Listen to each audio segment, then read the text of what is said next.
TNPSC எக்ஸாம்ல இந்த question ப்ரீவியஸா கேட்டிருக்காங்க. அதாவது ஏ மற்றும் பியின் தற்போதைய வயதின் விகிதம் 8:7. 10 ஆண்டுகளுக்கு பிறகு அவர்களின் வயதுகளின் விகிதம் 13:12 எனில் ஏ மற்றும் பியின் தற்போதைய வயதுகளின் வித்தியாசமானு கேட்கிறாங்க. ஸோ ஏஜஸ்ல இந்த மாடல் சம் கேட்டாங்கன்னா எப்படி குயிக்காக சால்வ் பண்ணலாம் பார்க்கலாம். அது மட்டும் இல்லாம இந்த ஒரு கொஸ்டின் பேஸ் பண்ணியே கிட்டத்தட்ட 8 மெத்தட்ல கொஸ்டின் கேட்பாங்க. ஸோ அந்த மாதிரி 8 மெத்தட்ல கொஸ்டின் கேட்டாலும் சரி எப்படி குயிக்காக சால்வ் பண்ணலாம் பார்க்கலாம். ஸோ அதற்கு முன்னாடி நம்முடைய அகாடமியில 2026ஆம் ஆண்டு வரக்கூடிய டிஎன்பிஎஸ்சி மற்றும் போலீஸ் எக்ஸாமுக்கான எஸ்பெஷலி மேக்ஸ் அண்ட் ரீசனிங்க்கு தனியா online live classes and test base start ஆயிருக்கு. கிளாஸஸ் பத்தி வேற ஏதாவது டீடைல் வேணும்னா மேல இருக்கிற நம்பருக்கு கான்டாக்ட் பண்ணுங்க. கொஸ்டின்ல ஏ மற்றும் பியின் தற்போதைய வயதின் விகிதம் 8:7. 10 ஆண்டுகளுக்கு பிறகு அவர்களின் வயது விகிதம் 13:12 எனில் ஏ மற்றும் பியின் தற்போதைய வயதுகளின் வித்தியாசமானு கேட்கிறாங்க. இந்த மாடல் சம் கேட்டாங்களா? ஸோ ஃபர்ஸ்ட் இந்த ரெண்டு ரேஷியோக்கும் டிஃபரன்ஸ் பாருங்க.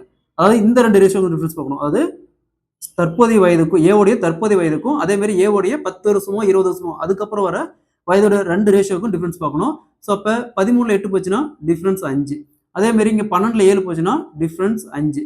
ஸோ டிஃபரன்ஸ் பாருங்க ரெண்டும் காமனாக வருது. இந்த மாதிரி டிஃபரன்ஸ் காமனாக வந்துச்சுன்னா ஸோ 5 பார்ட் ஆக்சுவலாக நம்ம இதை ரேஷியோ எப்பவுமே பார்ட்டாக எடுத்துக்கணும். எத்தனை பகுதியாக எடுத்துக்கணும். அப்போ 5 பார்ட் 5 பகுதி. ஸோ 5 பார்ட்டுக்கு எத்தனை வருஷம்?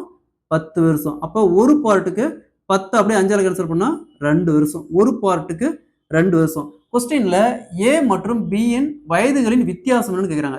ஸோ பாருங்க நம்ம டைரக்டாவே ரேஷியோலயே சப்ஜெக்ட் பண்ணிக்கலாம். அதாவது 8ல் 7 போச்சுன்னா என்ன வரும்? 1 வரும்.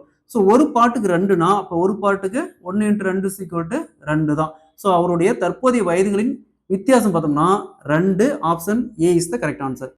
அதே மாதிரி இந்த சம் பாருங்க ஏ மற்றும் பியின் வயதுகளின் விகிதம் 6 தற்போதைய வயது விகிதம் 6:5.